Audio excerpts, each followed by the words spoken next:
What's going on, guys? Alex Jason back here with a brand new video. Hopefully you have a great day, afternoon, or night, or wherever you guys are in this world. And for today's video, I'm going to be talking about the Boston Celtics and what their 2023 offseason should look like. From coaching, do they keep Joe Mazzulla, to Jaylen Brown? Do they give him the Supermax? To Derek White, Malcolm Brogdon, Marcus Smart, 3 point guards who all do the same thing. One of them might have to go with the new CBA. We can't keep everyone. So what should the Boston Celtics do this offseason? And what should their team look like for next year so they can actually finally win a championship? We'll start off first with Joe Mazzulla and the Boston Celtics coaching staff, because Brad Stevens, in his final presser of the season before going into the offseason, he mentioned that Joe Mazzulla is here to stay. Brad, is Joe Mazzulla the best head coach for this team going forward? Yeah, I think he is. And I thought he, again, did a really good job with this group.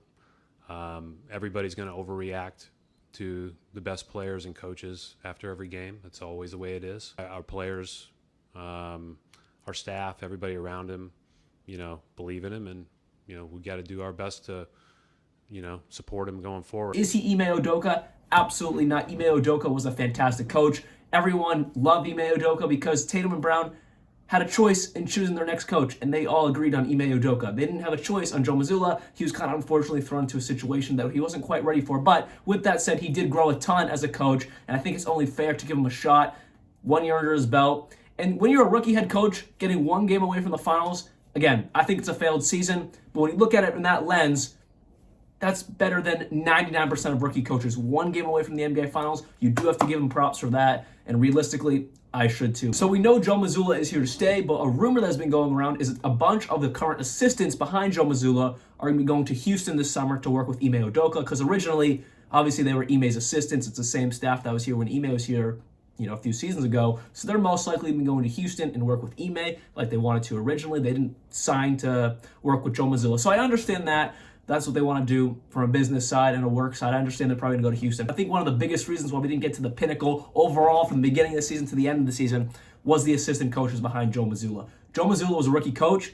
He doesn't know it all. He can't know it all. Our only assistant coach that knew more than him was Damon Stoudemire, and he left about 2/3 through the season to get a head coaching job at Georgia Tech. I understand it. Assistant coach, the head coach, I completely get it.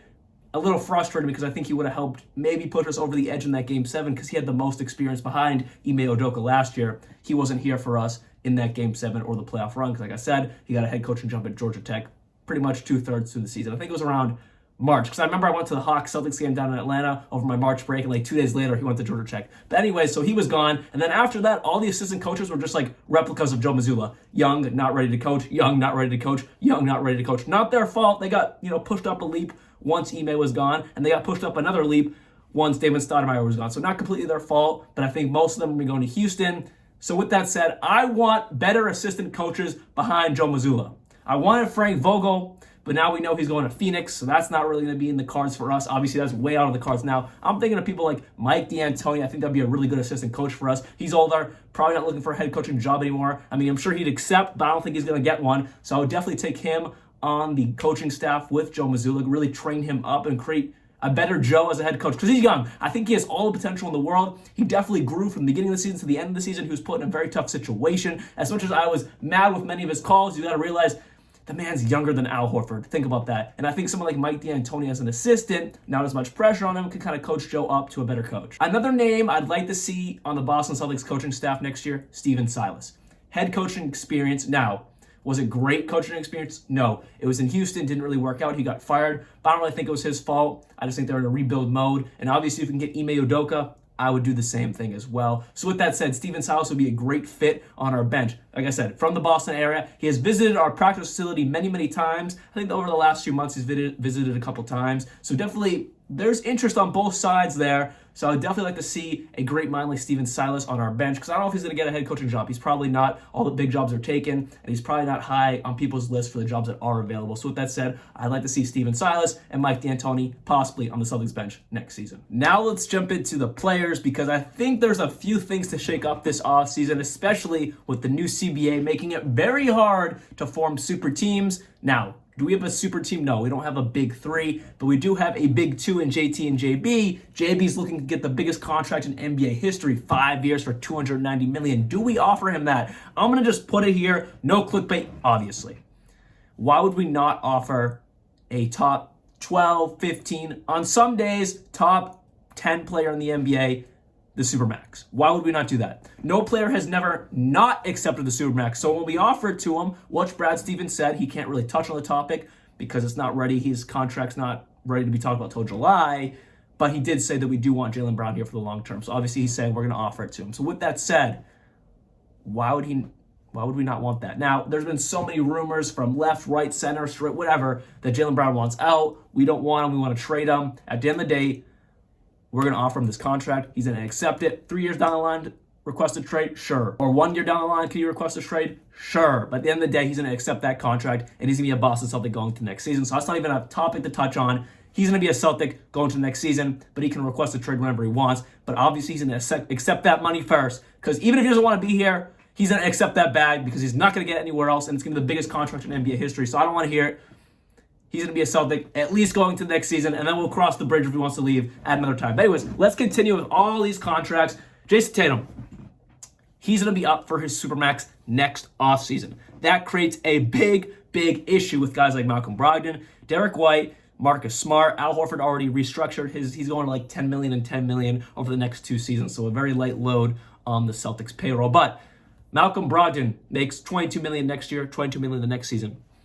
After that, that's a lot for the 6th man of the year.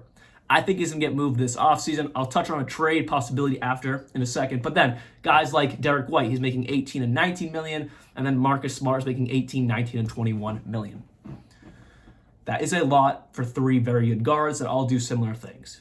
In my opinion, I think it was proved that Derek White is more valuable to this Celtics team than Malcolm Brogdon. Malcolm Brogdon may be better overall, especially offensively, but as a defensive presence and as an anchor of this team, Derek White earns his money right there. So I would say the Celtics should keep Derek White. Marcus Smart, he's Mr. Celtic. As much as there's been times where I wanted to trade this man, at the end of the day, I don't think we win a championship without him. He's like our Draymond Green. We need him. We need that energy. We need that fire. We need that leadership because we don't have great leadership. He's our one big leader with Al Horford. I think we need Smart, and he's here to stay. So that leaves one point guard that's got to fall off, and that is Malcolm Brogdon. Now, some trades I've been reading and I've been thinking about is to the Dallas Mavericks, and here's why. I've said it before. Kyrie Irving. He's hanging the Mavericks by his hand. If he leaves, they're screwed. It looks like he's going to leave. They need a point guard. Malcolm Brogdon is a starting caliber point guard in the NBA. He wanted to come to Boston to compete for a championship and take a 6-man role. Didn't really work out, but he did win 6-man of the year, so that part did work out. But he can get a starting caliber job with the Dallas Mavericks. We received Reggie Bullock and Davis Bertans. Now, obviously, that's an L for us. Any team we trade Malcolm Brogdon to, they're going to win out on that trade. He's a starting caliber point guard, but he's coming off our bench. And we don't need him anymore, so we're kind of sending him off for a money move that kind of equals out money-wise. We just need to expand our bench. We had too many young guys. We've had it for years. Danny Ainge did it. Now Brad Stevens is doing it. Too many young guys at the end of the bench that don't produce. Sam Hauser, Peyton Pritchard, Luke Cornett, they don't do anything. We don't need them. Now, any of those guys I just named, I would keep Sam Hauser because I think he has the potential to become a premier, just come in the game and spark it up, kind of like what a Caleb Martin, Max Strus, and Duncan Robinson did to us. I think Sam Hauser can turn into that. With that said, we don't need really many young guys at the end of the bench. We want to win championships. We don't need these young guys sitting there doing absolutely nothing. And when they come in, they do nothing anyways. Now, Peyton Pritchard can light it up. We'll talk about him in a second. But anyways, so the possible trade would be Reggie Bullock and Davis Bertans for Malcolm Brogdon. Now, Davis Bertans is on a stupid contract for what he gives to the team. But Reggie Bullock is on an expiring contract next season, $10 million. That comes off the books. So instead of paying Malcolm Brogdon upwards of like $25 million, we would just be paying Davis Bertans $16 million option. I want to talk about a few more guys today. One of them being Grant Williams. I think Grant Williams is going to get a relatively big offer that A, we're not going to be able to match money-wise, and B, I don't think we're going to do it anyways. Now, a lot of people are Grant lovers in Boston. I happen not to be one of them. It's more of a love, but more of a hate relationship. I just think he's very overrated. Jimmy Butler got very mad at him. Grant poked the bear, and Jimmy Butler just destroyed him. Any great defender would not let him poke the bear, A, and B, guard Jimmy Butler. So that kind of was my last straw with Grant Williams. Like, what are you doing, dude? He complains too much. He thinks he's Jason Tatum. I think Jason Tatum complains too much, and then Grant Williams complains. I'm like, dude, at least Tatum is a multi-time all-star, In MVP conversations, what are you, Grant? A solid role player. Anyways, point being, I think he's going to get money that we're not going to match. Next up is Peyton Pritchard. I'm 100% sure, out of everything I talked about, I am 100% sure about this today. Peyton Pritchard will not be a Boston Celtic going to the next season.